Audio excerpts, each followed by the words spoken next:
My brother, this budget, as we are talking about, professes no hope. This is a budget that has sent a signal to the ordinary Ghanaian on the street to be worried. And I tell you why. I tell you why in the sense that, one, your worry as a Ghanaian is that who is going to fix your roads for you? Our roads are worried. We are worried because our roads are in a bad state. I believe you know that every fuel that you buy or you pay for, a component goes to Ghana Road Fund. Road Fund is supposed to use that money for the purposes of maintaining your roads. In the year 2019, the Honorable Finance Minister said himself that he's going to bring in about 1.7 billion out of the taxes you contribute and I contribute to give to Road Fund. You know how much he's going to give to Road Fund? He's only going to give about 1 billion Ghana cedis to Road Fund. So it means 700 million Ghana cedis that is supposed to go to Road Fund to fix your road, fix my road, pay contractors, for the contractors to be able to sustain its workers, his or her workers in the business. They cannot do it. You think that is fair? That is not good enough. So you see that the budget has been misaligned. Number two, you know that they said in the budget statement that they are going to rake in an amount of 17.1 billion Ghana cedis. 17.1 from Eurobond. They are going to borrow 17.1 billion Ghana cedis from Eurobond.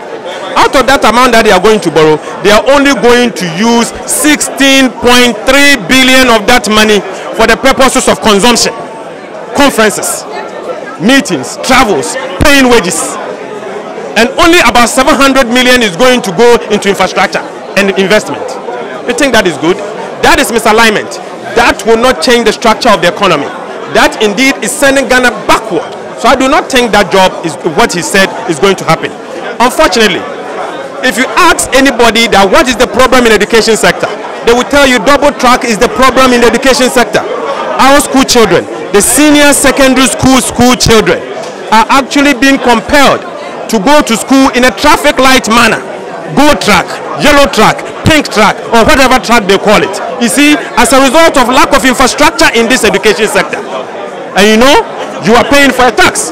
I'm paying for a tax. And that tax is supposed to accumulate so much money for the purposes of putting up education infrastructure.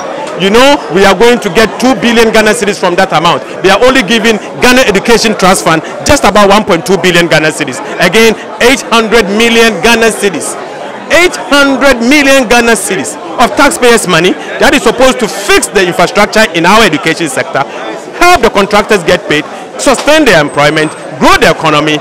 What they've said is that they have taken this money and used it for the purposes of paying for goods and services. You know what goods and services is?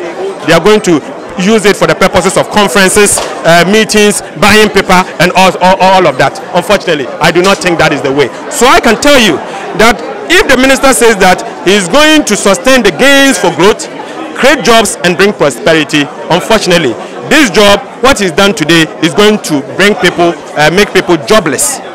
Okay, it is not going to bring the growth, and unfortunately, in terms of prosperity, it is going to be really bad for all of us.